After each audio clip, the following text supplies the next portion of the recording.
Good afternoon. It's Tuesday, June 9. I'm Mai Rodriguez for your midday report. We'll be giving you the story shaping the nation at this hour. In the headlines, the death toll from the magnitude 7.8 quake in Mindanao has risen to 37. There's also widespread damage to homes, roads, bridges, and key facilities in the region. New security arrangements may be implemented at the Senate as Acting Senate President Win Gatchalian says it may be under threat. The country's underemployment rate surges in April.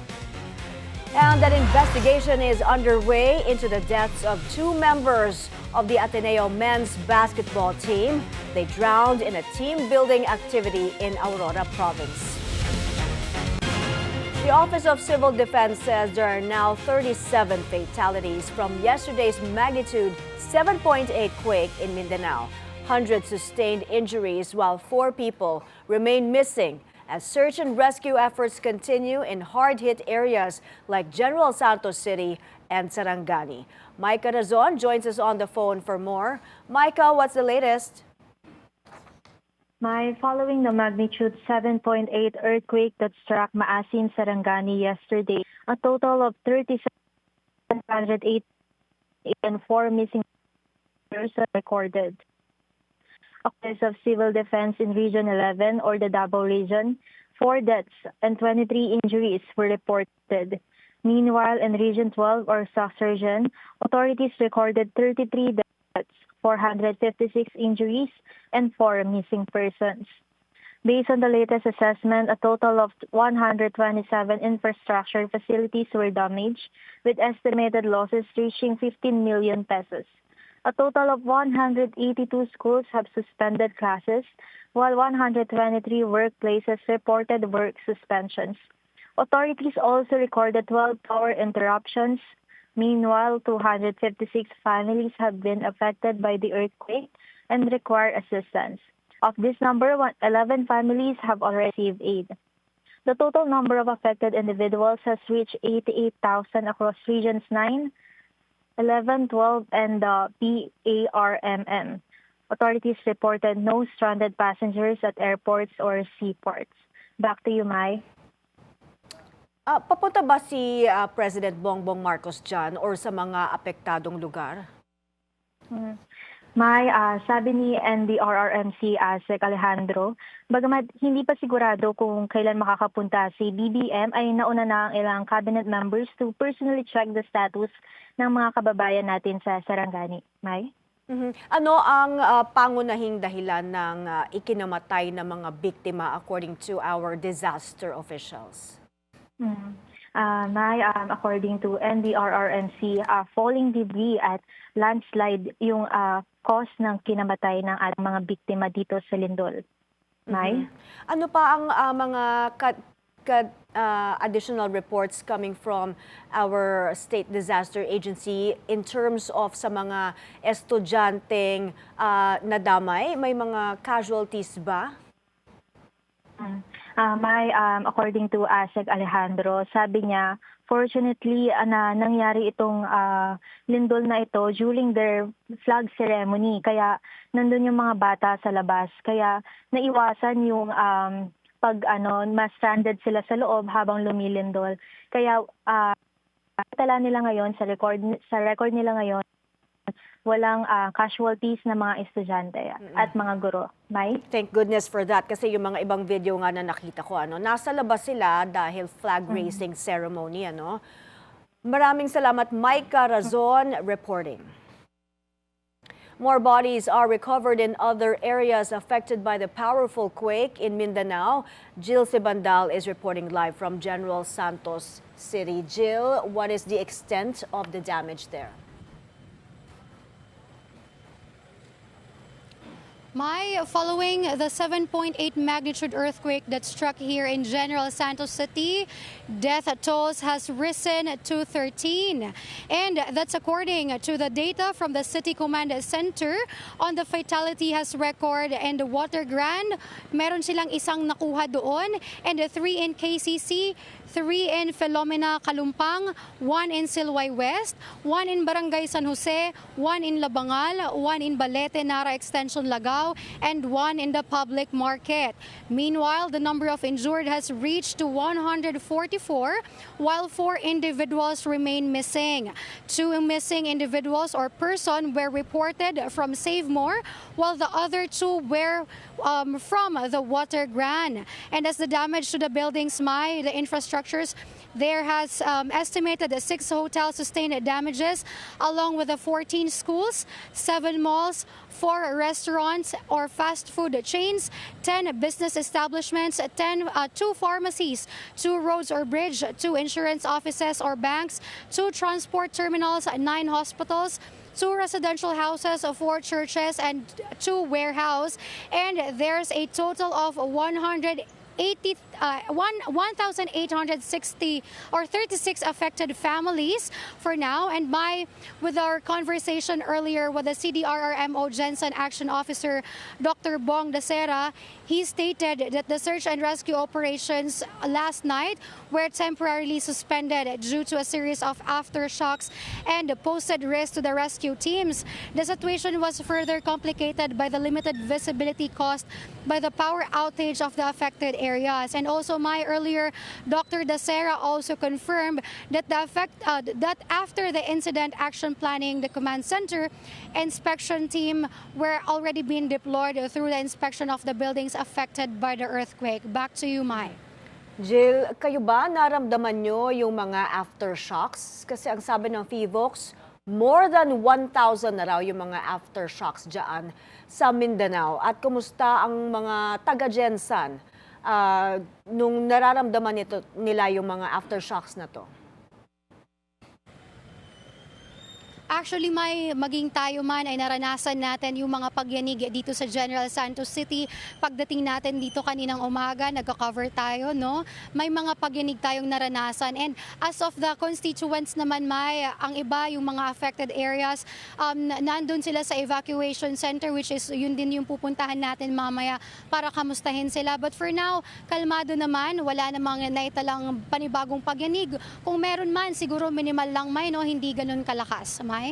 Jill, matapos pa ang pagkasuspinde ng operations kagabi at dahil dyan sa mga aftershocks, dahil sa power outage, ano ang ginagawa ng mga rescue teams ngayon para masiguro din yung kaligtasan din nila habang naghahanap sila ng iba pang quake victims?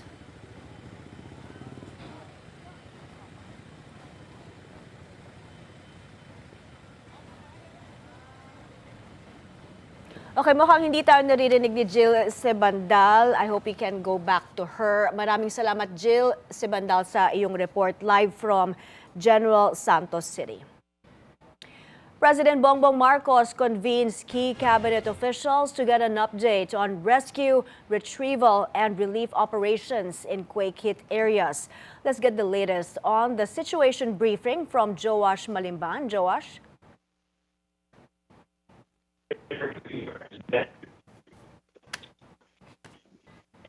Joash, go ahead.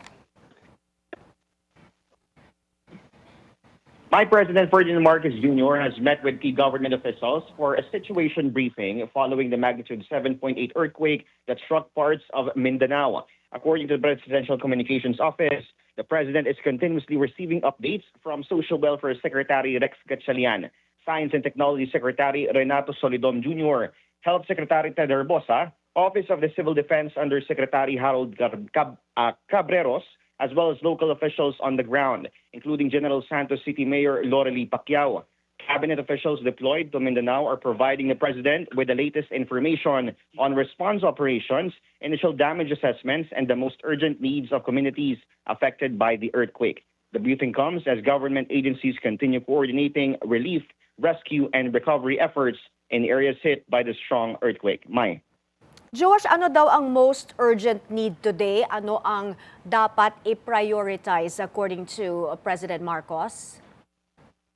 May naghihintay pa rin tayo ng magiging palace briefing later for the result doon convening ng cabinet secretaries kanina. Pero sinabi ni President Bongbong Marcos kahapon na magiging whole of government approach yung kanilang pagtugon dito sa disaster response efforts dahil nga sa nangyaring lindol sa Mindanao.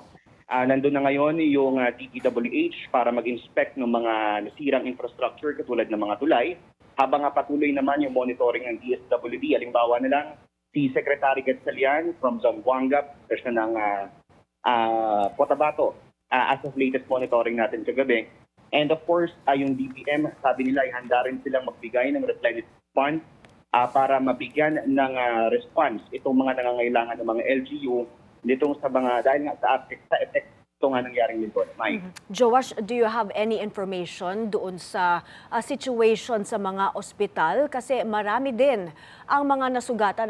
There are more than 400 injuries reported. Yes, Maya, as I've said earlier, naghihintay pa tayo ng mga pinaka-holistic na report ng PALAS when it comes to these responses. Pero we've received reports, especially from Jensan and Sarangani yesterday, na sinasabi nila until now, marami pa ring areas doon sa kanilang nasasakupan ay wala pa ring kuryente. At mahina pa rin yung telecommunication doon sa mga lugar na yon. Kaya may struggle talaga yung ilang communities, especially itong mga establishments na talagang naapektuhan ng lindol. Kasama dyan yung mga paaralan, pati na rin yung mga ospital na nag-house ngayon ng daan-daang mga pasyente, pati na rin yung mga evacuation centers na naging treating areas na rin dahil nga apektado pa rin ng lindol yung mga facilities, especially yung mga hospitals. Mai. All right, thank you. Joash Malimban reporting. The Office of the Vice President has deployed food trucks in General Santos City to provide hot meals for those involved in disaster response efforts and affected families. In a statement, the OVP says it is ready to assist in recovery and relief assistance for quake victims. The food trucks are stationed near a collapsed supermarket building in Barangay Kalumpang. In other news, the Senate might be under threat. That's according to Acting Senate President Win Gatchalian amid the continuing power struggle in the upper chamber, with two camps claiming they're both the legitimate Senate leadership. Hannah T is reporting live from the Senate. Hannah, what is happening there? There may be a very serious potential threat to the Senate building and the Senate premises. That's according to Senator Tito Soto.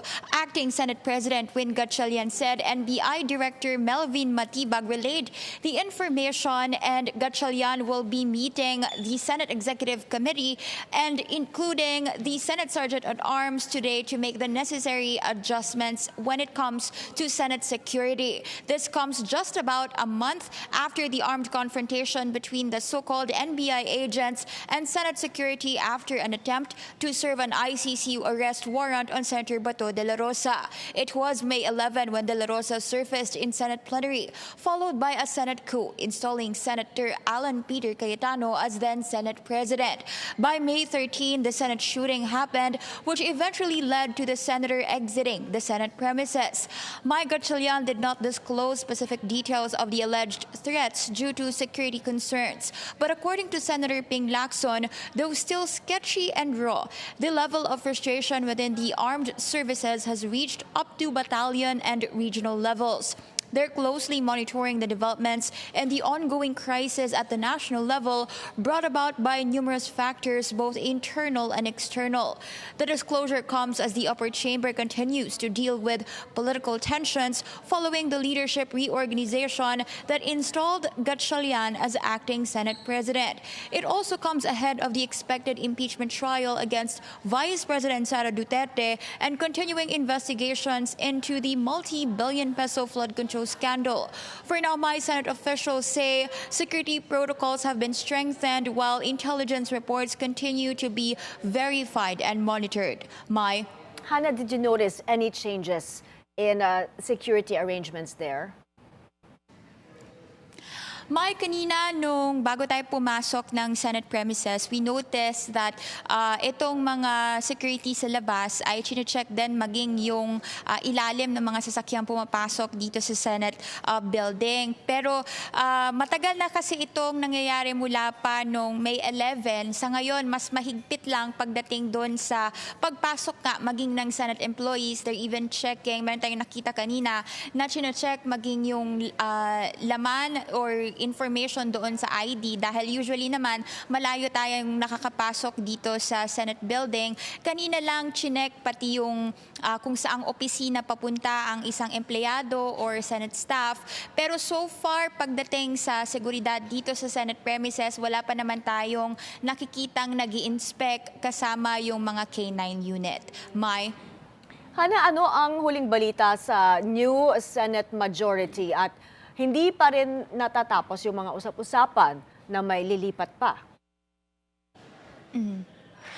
May, sa ngayon, wala pa tayong nakikitang member of the Senate majority na nandito sa Senate premises at non-stop nga yan yung usapin pagdating sa posibleng meron na namang tatawid na isa or dalawang senador mula sa Senate minority papunta sa majority block ni Acting SP Win Gatchalian. Pero sa ngayon kasi nakatutok itong new majority block sa pag-address ng mga pangangailangan ng mga biktima ng lindol sa Mindanao. In fact, may nagkasundo ang members of the Senate new majority na mag-donate ng 1 buwan ng kanilang sweldo to help victims of the devastating magnitude 7.8 earthquake that hit Mindanao. At in fact, nag-extend din sila ng invitation doon sa Senate minority na makiisa rin doon nga sa effort na matulungan itong mga biktima sa Mindanao.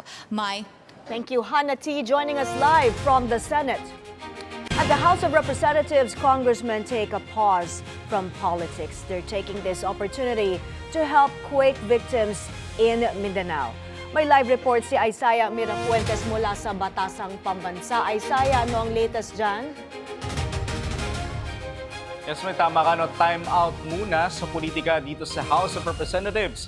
Dahil ang ilang miyembro o mambabatas dito ay handa raw tumulong sa mga naapektuhan ng malakas na lindol sa Mindanao. Huwag mang-away. Inanunsyo ni Batangas 1st District Representative Leandro Leviste na handa siyang ikaltas ang halagang 1 million pesos sa kanyang sahod dito sa House of Representatives. Tulong ito para sa mga naapektuhan ng lindol sa malaking bahagi ng Mindanao. Panawagan niya sa lahat ng kongresista. Kaltasan na rin sila ng tig 1 million pesos dahil kung susumahin, aabot raw sa mahigit 300 million pesos ang maukolekta mula lang dito sa House of Representatives. Samantala, si ACT Teachers Representative Antonio Tino naman nagsabing handa rin siyang magbigay ng parte ng kanyang sahod mula sa Kamara. Maging ang buong Makabayan Block raw ay aagapay sa mga nalindol. Sinabi naman ni House Lead Prosecutor Representative Jervin Luistro, tumutulong na raw ang mga miyembro ng Kamara noon at ngayon. Ayon naman kay Akbayan Representative Chel Jokno, gagawin raw nila ang lahat ng kanilang makakaya para makatulong. May ayon naman kay Representative o Kabataan Representative Rene Co, nakakabahala daw o nakakaalarma ang nangyaring lindol sa Mindanao dahil nga nangyari ito sa unang araw ng klase ng mga estudyante. Samantala may si former Representative Kiko Barsaga, kahit pa na-expel na siya dito sa Kamara, ay magdo-donate rin daw ng 100,000 pesos para sa mga nadamay o naapektuhan ng lindol sa Mindanao. Mai. Maraming salamat, Isaiah Mirafuentes, live mula sa Batasang Pambansa. Former Senator Antonio Trillanes urges the Interior Department to offer a reward for information leading to Senator Ronald Bato de la Rosa's whereabouts. He tells BNC's On Point that the bounty should be at least 20 million pesos. De la Rosa has been missing for almost a month now since leaving the Senate premises May 14th. Ganito po, no, maraming mga leads na natatanggap pero kailangan kasi talagang i-verify itong mga leads na ito para masigurado natin hindi tayo mini-mislead, no? O dinadivert kung saan. Kasi pag malapit na natutumbok mo na, pwede silang magbigay ng ibang impormasyon para malihis ka. So, ano ho yan? It's a difficult process, pero ang inaantay ko nga na gawin itong DILG ay magbigay sila ng reward. Pagka nagkaroon po ng reward sa information na mag-lead to the arrest of Bato, naku, mabilis po yan. Mabilis yan.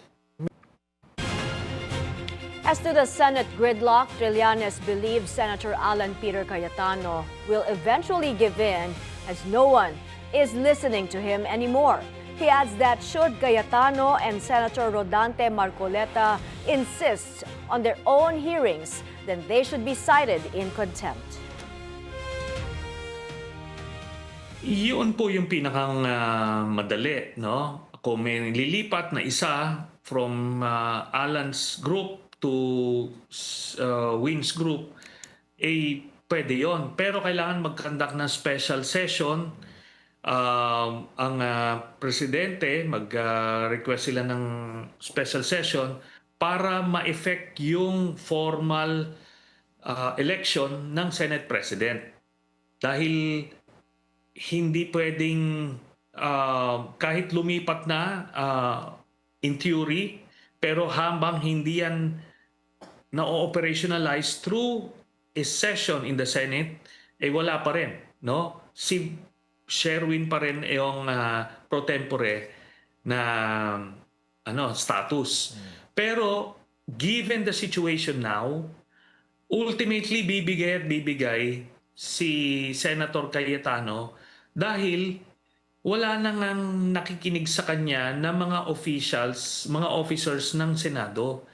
Pagka nag-insist siya, no, pati yan si Marcoleta, magsubukan nila mag-insist ng mag-conduct ng committee hearing, pwede na silang i-out of order, pwede na silang i-contempt at ipa-detain, no? Ganyan po yan pagka nagde-defy ka ng order, ganun po yan.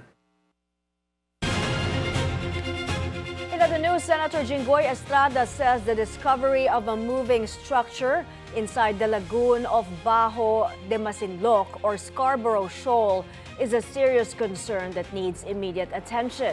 In a statement, Estrada, who's currently detained because of the flood control corruption scandal, said the 2016 arbitral ruling clearly states the country's rights over the shoal and that we should not allow it to be set aside.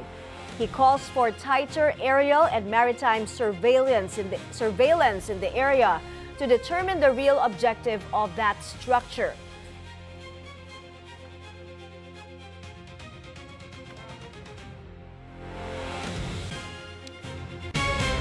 Coming up next, the supposed mastermind in the kidnapping and killing of a Korean businessman back in 2016 is now in the hands of the DILG. The details after the break. Stay with us here on Midday Report.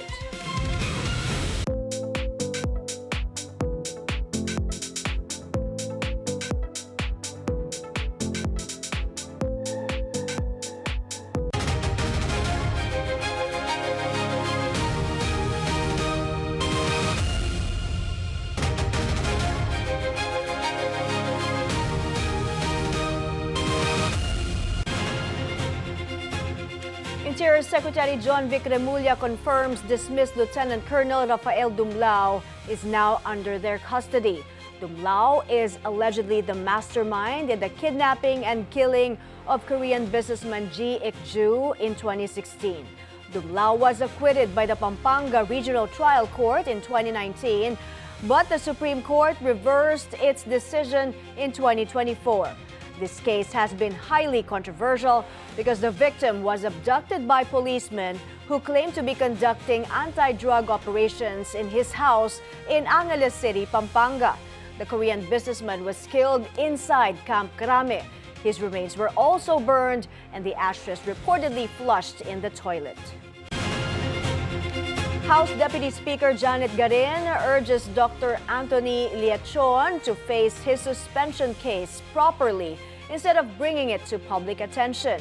She said the Philippine College of Physicians filed the administrative case in February 2025 and followed due process before issuing its decision. The PCP suspended Liachon for 6 months for alleged defamation and violations of ethical standards against fellow physicians. Garin says all parties were given a fair chance to present their side and that the decision was based on sufficient evidence. She also praised the PCP for upholding its rules and called for the issue to be addressed in the proper venue.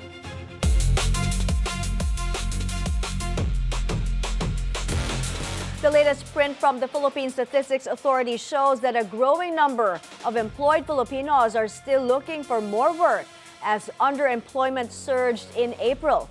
More than 7 million workers say they want longer hours, an extra job, or a new job altogether to boost their income.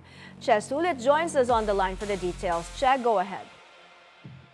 Yes, the latest labor force survey results show underemployment surged in April 2026. This means more employed Filipinos want to have additional hours of work in their present job or to have an additional job. Some may even want a new job with longer hours of work. Based on data from the Philippine Statistics Authority, 7.4 million working Filipinos are considered underemployed. This is higher than last year's roughly 7.1 million individuals. PSA National Statistician and Undersecretary Claire Dennis Mapa says they observed rampant underemployment sentiments among workers from the transportation, manufacturing, and accommodation sectors.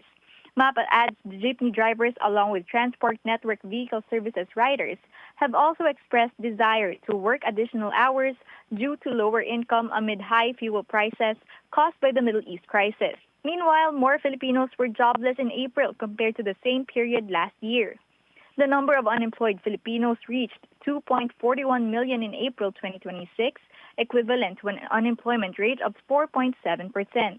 This is higher than the 2.06 million or 4.1% recorded in April 2025. But compared to January 2026, the labor market showed some improvement, with unemployment down from 2.96 million or 5.8%. By age group, the year-on-year increase was driven mainly by higher unemployment among Filipinos aged 25 to 34 and 15 to 24. One key reason, more Filipinos were looking for work but could not find jobs. Mapa said more youth joining the labor force were still waiting for the results of their job applications. On a quarter-on-quarter basis, however, there was improvement among the youth. For the 18 to 24 age group, the number of unemployed went down as more young Filipinos were counted among the employed. So while the jobless rate improved from January, the bigger challenge remains, creating not just more jobs, but jobs that Filipinos can actually access and sustain. Back to you, Mai. Che, what sector recorded the highest drop in employment and what contributed to this outcome? Based on the data, the highest decrease in employment was seen in the wholesale and retail trade industry. USEC Mapa says the rising costs of goods and services may have impacted their sales and income, resulting in less opportunities for expanding their workforce. Mai? Thank you, Che Sulit reporting. The Philippines could be facing a 12.5% tariff on exports to the U.S. after reportedly failing a forced labor trade review. PCCI Chairman Emeritus Sergio Ortiz Luis says, he is calling for clearer rules, better transparency, and proper guidance so that countries flagged in such reviews can actually comply. No, but what they're saying is that, you're getting it from China. Your diba? sources. Your materials are coming from China, which has forced labor. Therefore, diba, sabit ka dun. It's easy to say you're buying from forced labor country, but how do we know which is it? Yeah, exactly. They should at least tell us. It's a blanket condemnation. Yeah. It's not. We cannot work blindly and we are not in a position to do that. Yeah. Well, bahala na si Babe Romualdez to convince Trump. Huh? Bahala na si Batman. Coming up, tech giant Apple unveils its new AI-powered Siri. More news around the world, plus the latest in sports and the weather after the break. Stay with us here on Midday Report.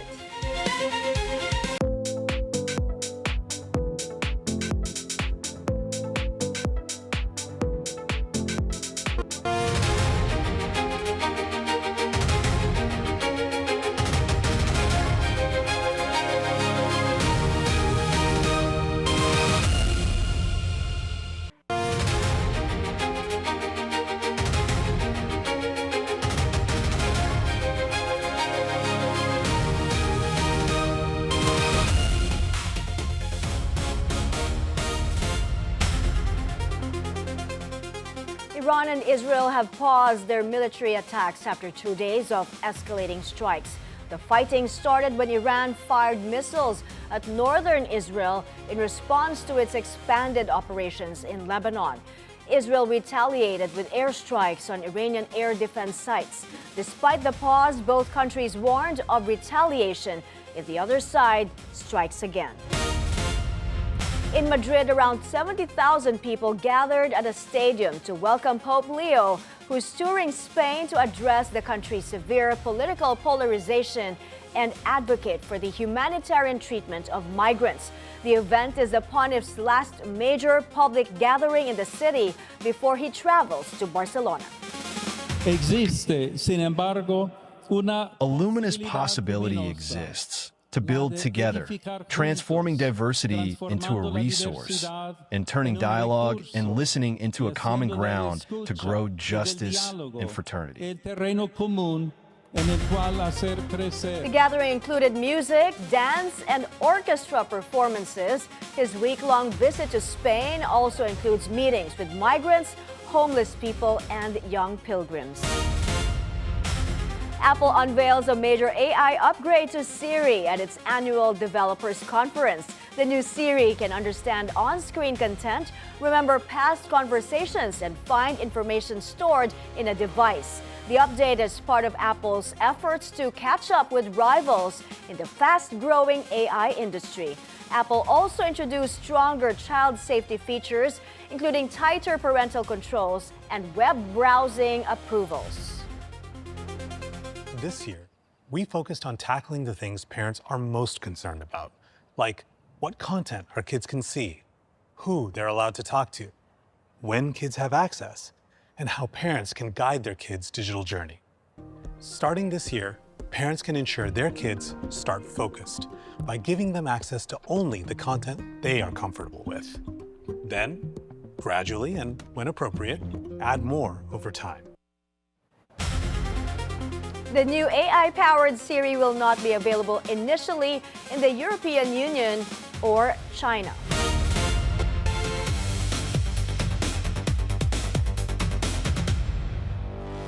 In the NBA, the San Antonio Spurs clinches its first win of the season in Game 3 of the Finals. The Spurs did not falter against the New York Knicks, even with coordinated plays thanks to power duo Victor Wembanyama and Stephon Castle. The Wemby-Castle chemistry has been recognized as the first teammates aged 22 or younger to score over 20 points in a finals game. The game closed at 115 to 111, with Game 4 set on Thursday, 8:30 a.m. Philippine time. An investigation is now underway into the deaths of 2 members of the Ateneo men's basketball team. Palarong Pambansa MVP Rene Baterbonia and promising import Divine Adili drowned during a team-building activity in Dipaculao, Aurora. Sheila Salaysay has the story. The Police Regional Office 3 has launched a full investigation into the drowning deaths of 2 Ateneo de Manila University basketball players during a team activity in Aurora. What was supposed to be a team-building activity along the scenic shores of Dipaculao turned into a heartbreaking tragedy on Monday afternoon. Known for its breathtaking meeting of the Sierra Madre Mountains and the Pacific Ocean, the municipality became the site of a fatal drowning incident involving 2 members of the Ateneo Blue Eagle men's basketball team. According to a spot report from the Dipaculao police station, the incident occurred in front of the Hermanos Leisure Farm and Surf Camp in Barangay Lipit. Police said victims Rene Baterbonia and Divine Adili, along with another teammate, ventured into a deeper portion of the sea when they were swept away by a strong current. Authorities confirmed that all 3 were caught in the powerful rip current, but 1 player managed to survive. Baterbonia and Adili were immediately brought to the Aurora Medical Center. However, both were declared dead on arrival by the attending physician. Following the incident, the Police Regional Office 3 announced the launch of a formal investigation. In a statement, Pro 3 said police will continue to diligently perform its mandate, conduct a thorough investigation, and coordinate with concerned agencies to ensure that all aspects of the incident are properly addressed. Authorities also called on the public to refrain from speculation while the fact-finding process is underway. 19-year-old Rene Baterbonia was regarded as one of the country's brightest young basketball prospects. The 6'4" forward from Talacogon, Agusan del Sur made the name for himself after leading Davao region to the championship at the 2025 Palarong Pambansa, where he was named Most Valuable Player. He later helped the Philippines win gold at the ASEAN School Games in Brunei and emerged as one of the standout players in the Smart NBTC National Finals before joining the Blue Eagles program. Meanwhile, 21-year-old Divine Adili was an incoming sophomore for Ateneo and had already established himself as a key contributor for the Blue Eagles. During UAAP Season 88, Adili averaged 8.4 points and 8.3 rebounds per game. Before entering college, he starred for New Era University, leading the Junior Hunters to back-to-back NAASCO titles while winning MVP honors in both campaigns. The incident has also brought attention to the team's traditional preseason boot camp programs, with former players sharing their experiences following the tragedy. Former Blue Eagle Mike Nieto revealed in a resurfaced interview that their group was the first batch to undergo the team's boot camp training. Kung paano po kayo ka-close as a team na parang dadalhin po kami sa isang resort na tago, tapos yun po, gigisingin po kami. Para po kami magiging sundalo for 1 week. So kayo yung first batch ng players that underwent the boot camp? Opo, na wala po kaming kaalam-alam. Nakakala po namin yung usual lang po na training camp. Yung pala, wala po palang basketball. Kinuha po lahat ng cellphone namin. Tapos po, 1 week po kaming magkakasama lang. Tapos bigla pong, hindi nyo po alam kung kailan po kayo gigisingin Minsan, bigla po may alarm na 3 a.m. Tapos po, maglalunges kami sa buhangin. Tapos lalangoy din po kami. Tapos syempre, iba nyo pong kasama, hindi naman po marunong lumangoy. So hindi nyo po pwedeng iwan. Hanggang sa may isang time po, si G-Boy Babylonia po, meron po kasi dapat tatakbo sa buhangin, tapos magsiswimming, iikot. Hindi po marunong lumangoy yung veterano po namin. Si Coach Tab na po yung sumalba sa kanya. Na parang sa takot din po niya kasi. Other former Ateneo players including Sean Ildefonso and Anton Asistio also share their experiences about the rigorous team-building activities that have long been part of the program's culture. Para siyang bootcamp talaga, walang basketball, as in sa beachfront lang kami. Tipin mo, first night natin, mayroong siren at 4 a.m. Yung sa megaphone, di ba? Megaphone may siren. As in, kailangan nyo talaga gumising. Punta kayo sa beach, parang pupush-upin kayo. Para talaga pang sundalo yung... Tapos, may mga... Parang challenges kami dati nun. Kailangan mo mag-relay papunta sa tubig. Sa baril, ang lakas ng alon nun, di ba? Surf. So parang kailangan nyo mag-relay, tag. Tapos may mga jogging kami doon. Wala namang dalunod. Parang ayaw namin pumunta din. So, nakatutok na sa amin. So, it's a deadly training. While questions continue to emerge, authorities stress that the investigation remains ongoing. For now, the focus remains on determining the complete circumstances of the incident and honoring the lives of 2 young athletes whose promising journeys were cut short by the wrath of nature. The Police Regional Office 3 has yet to release further details as investigators continue gathering statements and evidence related to the incident. The Ateneo community, meanwhile, continues to mourn the loss of Rene Baterbonia and Divine Adili, as tributes pour in from teammates, coaches, and supporters across the country. Sheila Salaysay, Bilyonaryo News Channel. After a tough setback against Australia, Alas Pilipinas women responded the way contenders do with a dominant straight sets victory to get their ABC Women's Cup campaign back on track. For more on the impressive bounce-back performance of Alas, here's Anton Rojas. Alas Pilipinas women bounced back in emphatic fashion after routing Kyrgyzstan 25-9, 25-11, 25-17 in the 2026 ABC Women's Cup Monday at the Kandon City Arena. Less than 24 hours after surrendering a 2-set lead in a heartbreaking 5-set loss to Australia, the Filipinas needed just 1 hour to dispose of the winless Kyrgyz side and improve to 2-1 in Pool A. Thea Gagate led the charge with 11 points built on 8 attacks, 2 blocks, and an ace, while Jovelyn Gonzaga added 10 markers. Team captain Alyssa Valdez contributed 9 points, while Ces Molina rebounded from a tough previous match with 8 points and 9 excellent digs. This time, there would be no drama for Alas Pilipinas. The hosts dominated from the opening serve, using their superior attacking, blocking, and floor defense to keep Kyrgyzstan off balance throughout the match. The Philippines put the contest away early in the third set after racing to a 7-0 advantage, allowing interim coach Shaq De Los Santos to rotate his bench. Alyssa Solomon, Aragalang, and Cla Loresco kept the pressure on, while Nina Itang, Kyle Negrito, and the rest of the squad contributed to the well-balanced effort. With momentum restored, Alas Pilipinas now turns its attention to its biggest test yet, a crucial matchup against unbeaten South Korea later today, with a semi-final berth potentially on the line. Anton Rojas, Bilyonaryo News Channel.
Singer-songwriter Pink stormed the stage in spectacular fashion at the Tony Awards.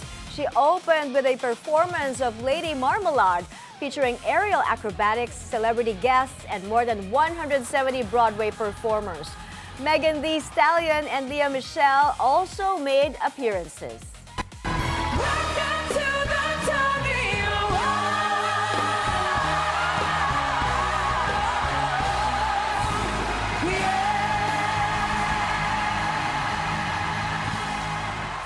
Pink says her daughter's love of theater inspired her to host the event.